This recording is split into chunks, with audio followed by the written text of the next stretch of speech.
Hello tout le monde. Aïe.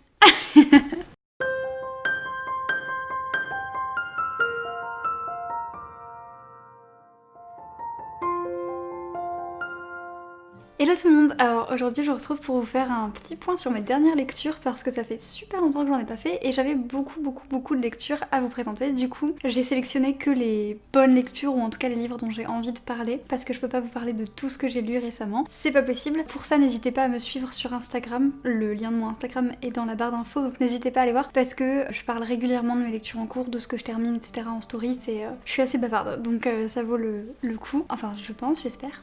Tant qu'on est dans la petite promotion personnelle, n'hésitez pas, dans la barre d'infos il y a aussi le lien de mon Vinted. Je vends des fringues mais aussi des livres et ça peut être intéressant, voilà, dès qu'un livre m'a pas trop plu ou que je suis pas sûre de vouloir le continuer ou le terminer finalement quand je trie ma pile à lire, ça peut toujours être sympa donc n'hésitez pas. Sans plus tarder je vais commencer tout de suite par le premier livre, Le Château de Hurle de Diane Wynne Jones. Je vous en parlerai pas plus parce que j'ai fait un vlog de lecture que je vous mettrai dans le petit i où j'en parle et où je donne mon avis. Globalement c'est un bon avis, même un très bon avis, je serais contente de l'avoir lu, l'univers il est génial. Mais si vous voulez en savoir plus et voir ma réaction un petit peu en direct live de ma lecture, n'hésitez pas à aller voir mon vlog, c'était mon premier vlog, je suis très contente. Ensuite, le deuxième livre que je tiens à vous présenter, c'est un livre que j'ai pas en ma possession puisque je l'ai prêté à une amie. Actuellement je peux pas vous le montrer, mais j'essaierai de vous mettre une photo ici, enfin j'enverrai une photo à Robin pour qu'il la mette pendant le montage.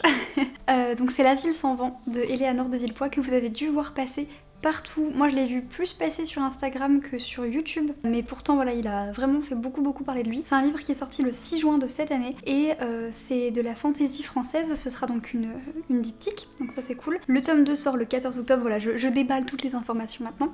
Et c'était trop cool. Dans le résumé, il disait que c'était entre La Passe Miroir et À la Croisée des Mondes. Alors j'ai pas lu La Croisée des Mondes, mais clairement, il y avait, je comprends les vibes Passe Miroir, il y avait aussi un petit peu des vibes Harry Potter, j'ai trouvé. C'était vraiment super cool. L'univers, il est hyper complet, hyper intense, ce qui fait qu'au début j'ai eu un petit peu de mal à rentrer dedans parce qu'il y avait vraiment beaucoup de personnages, beaucoup de noms à retenir, les chapitres ils sont très longs, il faut se mettre dans l'intrigue etc. Mais une fois qu'on est dedans, mais c'était génial, l'intrigue elle est haletante au possible, les personnages ils sont trop cool, il y a plein de petites révélations, de petits page turners, enfin de petites choses qui font de ce livre un page turner en fait, et ça c'était vraiment trop cool. Et j'ai trop hâte de lire le 2 parce que je veux trop retrouver cet univers, retrouver ces personnages. Enfin c'est typiquement le genre d'univers un peu comme La Passe Miroir où on voit un personnage une fois et on sait que il est pas là par hasard, il est pas là comme ça posé par terre quoi. On va le revoir à un autre moment, on sait qu'il a un lien avec au moins un autre personnage, et même si on le revoit que de manière anecdotique, ça crée au moins quelque chose, ça crée un univers, ça crée des personnages qui sont récurrents, ça crée des figures un petit peu récurrentes, c'est hyper bien. Vraiment c'est une saga coup de cœur, enfin le premier tome, gros coup de cœur. Donc j'ai trop hâte d'être en octobre pour lire le tome 2. Ensuite j'ai lu, je le fais tomber, Rebellez-vous aux éditions de l'Iconoclaste de Marie Laguerre et Lorraine Descartes. Je sais pas trop comment prononcer. C'est un témoignage en fait, grosso modo, mais je pense que vous connaissez un petit peu cette histoire qui a fait parler d'elle. Moi-même, sans trop m'y intéresser avant, je crois que je l'avais vu passer. Marie Laguerre, en fait, elle se promenait dans Paris, il me semble, et il y a un homme qui lui a fait une énième remarque un petit peu sexiste comme ça, et pour elle, ça a été la goutte d'eau qui a fait déborder le vase. Dépasser le vase. Petite anecdote, ma soeur, quand elle était petite, une fois, elle a dit c'est la goutte d'eau qui dépasse le verre, et c'était super drôle. Je me suis moquée d'elle méchamment, donc ça c'était pas cool. Donc désolée Nat. Et là je viens de pratiquement faire la même, j'ai dit c'est la goutte d'eau qui a dépassé le vase. Comme quoi, on n'est pas à l'abri de se tromper.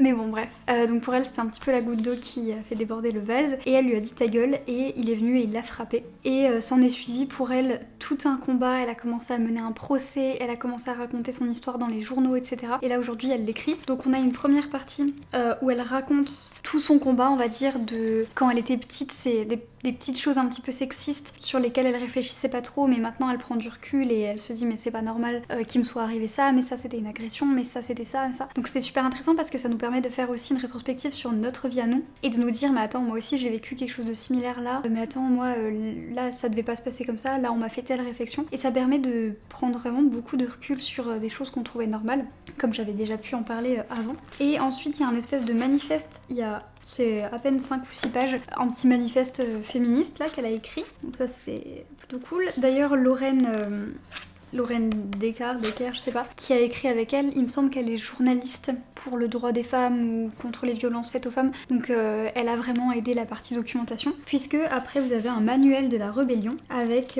les clés pour réagir au sexisme en tant que témoin ou en tant que victime, que ce soit simplement simplement, avec des grosses guillemets, que ce soit simplement du harcèlement de rue ou que ce soit des agressions, que ce soit de l'outrage sexiste ou que ce soit physique, que ce soit de la violence sur internet, etc. Tout ce qu'on peut retrouver, elle l'évoque à la fin dans la deuxième partie, donc j'ai trouvé que c'était super intéressant. Ça couvre vraiment, je dirais pas tout parce que je pense que rien n'arrive à être exhaustif, surtout pas avec cette taille-là. En tout cas, ça couvre vraiment beaucoup de sujets et c'était super intéressant, extrêmement bien documenté. C'est pour l'instant l'un des seuls livres que j'ai lu sur le féminisme, le sexisme, les agressions, etc. J'ai pas encore beaucoup de lectures, donc je saurais pas vous dire si c'est le meilleur, mais en tout cas il est récent et donc j'en ai profité pour le lire parce qu'il est sorti là il y a pas longtemps il me semble, donc c'était vraiment très intéressant. N'hésitez pas à m'en conseiller d'autres. Ensuite on enchaîne avec un livre qui a aussi fait beaucoup parler de lui, il s'agit de La Saison des Feux de Céleste Inge. Alors ça s'écrit NG mais j'ai lu que ça se prononçait Inge, donc on va dire Inge. Donc ici je l'ai chez Pocket et en fait j'hésitais beaucoup à le lire en anglais, donc Little Fires Everywhere, parce que je savais pas qu'il avait été traduit et en fait c'est sur la chaîne de Jeannot ce livre.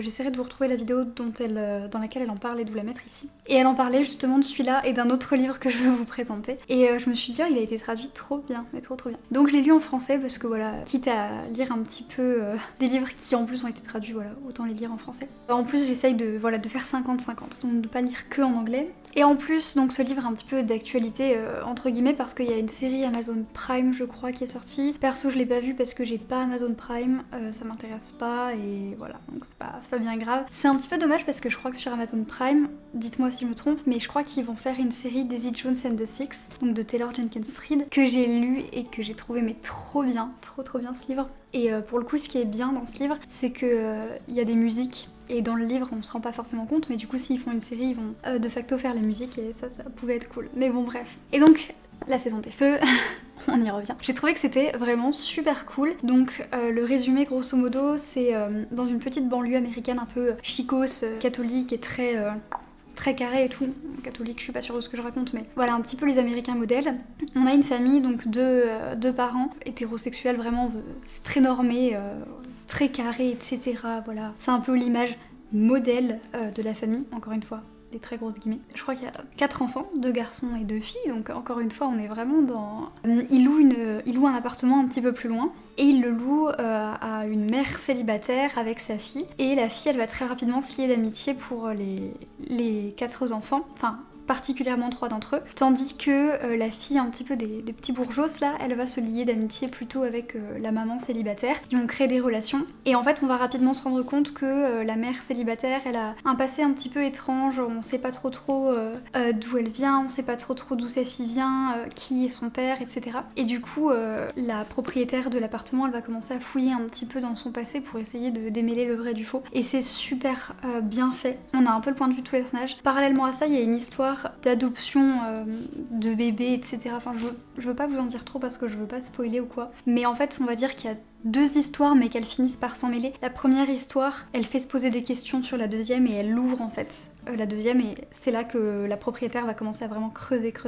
Et c'était super intéressant parce que ça pose plein de questions sur le racisme, ça pose des questions sur la parentalité, sur plein de sujets, et ça c'était vraiment super intéressant. Ça pose aussi des questions sur, je trouve, un peu la pauvreté aux États-Unis et ce qu'on est prêt à faire pour avoir de l'argent et comment vivent certains, parce que c'est pas le premier livre que je lis où c'est l'histoire voilà d'une famille qui vit dans sa voiture et qui va de petit boulot en petit boulot quoi. Je trouve que c'est clairement ça démontre la précarité qu'il y a dans ce pays-là, mais c'est super intéressant parce que c'était vraiment une histoire humaine, une histoire où on lit la vie de gens un peu ordinaire on va dire, mais en fait les personnages ils sont tellement complexes et ils évoluent etc, c'est super intéressant à lire. Au début j'ai eu un petit peu du mal à rentrer dedans, donc si vous le lisez et que vous avez un petit peu du mal au début ne paniquez pas, c'est probablement normal. J'ai eu un peu du mal parce que bah voilà c'est juste une vie ordinaire, au début ils vont en cours, eux ils font ça, et bon voilà, au final on s'en fiche un petit peu. Et puis après on rentre dans l'intrigue, il y a vraiment les questions importantes qui commencent à se poser et là ça devient mais vraiment super intéressant. Je passe à la suite, donc c'est le deuxième livre que j'ai vu dans la vidéo de Jeannot, ce livre. C'est In 5 Years de Rebecca Serle. Lui il est en anglais et je l'avais déjà commandé une première fois avant de le voir sur sa chaîne puisque je l'avais vu sur la chaîne de... je sais plus comment elle s'appelle. Elle faisait un vlog de lecture, j'essaierai de vous le retrouver et de vous le mettre dans le petit i. C'est une youtubeuse américaine que j'aime beaucoup et elle le lisait pour la Saint-Valentin justement je crois. Et elle avait mais les larmes aux yeux tout le temps, donc c'est trop cool. Et du coup je voulais le lire. Et ensuite quand j'ai eu l'avis de Jeannot, ce livre, je me suis dit bon bah les go, vraiment on y va. J'ai été un petit peu déçue au final. Donc le résumé c'est que la madame principale dont j'ai oublié le nom, elle vit sa petite vie tranquille et bien carrée à New York. Elle bosse en tant qu'avocate il me semble et son but ultime ce serait de bosser dans une boîte, dans une plus grande boîte vraiment haut placée, d'avoir un appartement dans une rue bien précise, un petit peu une rue un petit peu bourgeoise. Elle est avec son mec et ce serait voilà d'être mariée avec lui, etc. Elle a vraiment un plan précis pour les 5 prochaines années. Tout d'un coup elle se réveille 5 ans plus tard et rien ne s'est passé comme prévu. Elle est dans un vieux truc de Brooklyn avec un mec qu'elle connaît pas, etc. Elle panique un petit peu. Et elle se réveille à son époque normale, au présent. Et elle va essayer de comprendre comment elle a pu en arriver là, qu'est-ce qui s'est passé. Et donc on va la suivre sur justement 5 ans pour comprendre un petit peu pourquoi elle est passée de ça, où elle était à ça de réussir son rêve, à Brooklyn, etc. Du coup tout au long de l'histoire on se fait des plans, on se dit ah ça doit être pour ça, ça doit être ça, ça doit être ça. Et au final je trouve que quand on comprend un peu la vérité, j'ai trouvé que en soi l'histoire elle est bien parce qu'il y a une bonne morale. En gros la morale c'est faut pas trop prévoir sa vie, faut pas trop planifier, etc. Il faut pas paniquer quand les choses n'arrivent pas, ce qu'il faudrait que je m'inculque moi-même, voilà.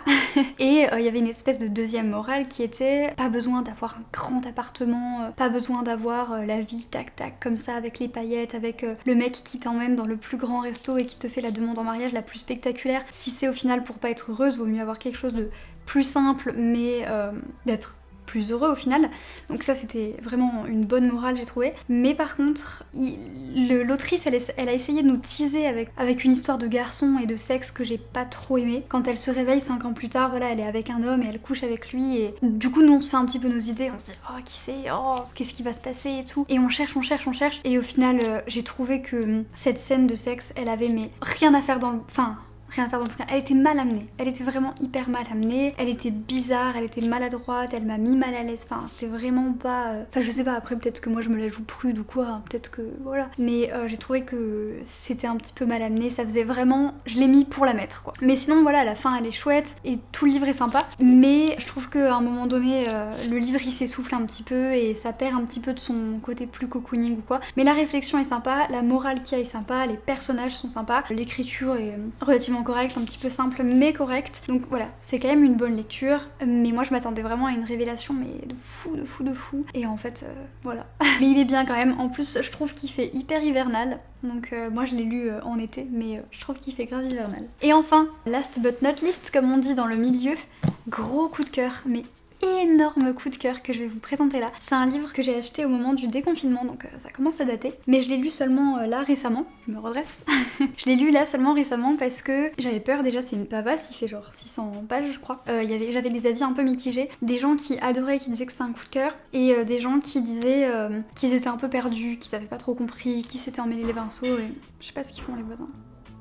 Faites du bruit un autre jour. Et du coup au final je me suis lancée dans Le Faiseur de rêves de Lenny Taylor, publié aux éditions Lumen, et ça a été mais un coup de cœur. J'ai à peine commencé le livre que déjà j'étais mais prise dans l'univers. L'univers il est trop cool, ça fait un peu fantaisie orientale, c'est... Mais non mais sincèrement, est-ce que c'est vraiment le moment? Non mais c'est une blague. À la base je voulais tourner ce matin, mais j'avais rendez-vous chez le dentiste. Je me suis dit bon c'est pas grave, je vais tourner après le dentiste. La dernière fois ça a été et tout, j'avais pas mal ni rien. Mais elle m'a anesthésiée. Donc j'avais la lèvre, j'allais dire comme as, mais j'exagère de ouf. J'avais la lèvre pas enflée du tout, mais tombante quoi, parce que du coup elle était endormie. Mes lèvres ne se sont réveillées, là il n'y a que à peu près 1h30, 2h, donc je commence à tourner, et là il y a les voisins, ils font je sais pas quoi. On va y arriver. Donc je disais, j'ai tout de suite été prise dans l'histoire parce que je trouve que l'univers c'est un petit peu entre de la fantaisie orientale et comme un conte. Ça se lit comme un conte, et en plus le personnage principal il a une manière de raconter, enfin si je dis pas de bêtises, c'est pas raconté à la première personne, là tout de suite je me souviens plus, mais l'autrice en tout cas elle a une manière d'écrire, on dirait que c'est un conte. et c'est fait exprès je pense, mais en plus j'adore la fantasy orientale, j'adore ça. Donc vraiment là j'étais trop comblée par l'univers, par un petit peu tous les mythes, les légendes qu'on découvre, les contes, j'ai adoré. Et ensuite on découvre les personnages, pareil, je les ai tous adorés, de Laszlo à Sarai, à tous les autres personnages qui gravitent autour d'eux, Errol Fane, tous, je les ai tous adorés parce que j'ai tous trouvé qu'ils étaient pas manichéens ou quoi, ils étaient pas blancs ou noirs, ils étaient tous gris quoi, ils avaient tous du bon et du mauvais en eux. Laszlo peut-être qui est extrêmement bienveillant et peut-être légèrement naïf et qui est voilà sincèrement bon, c'est un petit peu le cliché du héros, mais je l'ai quand même adoré. Mais les autres je trouve qu'ils ont tous ce mélange en eux, cette part de bon et de mauvais qui est extrêmement bien, et l'intrigue elle est trop cool. J'avais deviné 2-3 petits trucs dans l'intrigue mais ça m'a pas ennuyée dans le sens où je me disais oh bah c'était prévisible. Non, au contraire ça m'a vraiment plu parce que j'avais hâte de terminer pour savoir si j'avais raison ou pas dans mes élucubrations, un peu comme on pourrait faire des hypothèses dans un thriller où on recherche le meurtrier en même temps que l'enquêteur quoi. Donc là c'était trop cool, j'ai trop adoré. La fin mais elle est merveilleuse, c'est waouh. Waouh, franchement c'est une de mes meilleures lectures de 2020 je crois, et je m'attendais vraiment mais vraiment pas à ça. Donc là j'ai hâte de lire le tome 2, qui est aussi le dernier tome si je dis pas de bêtises, c'est une duologie, détrompez-moi en commentaire si nécessaire, mais voilà j'ai tellement hâte de lire le tome 2.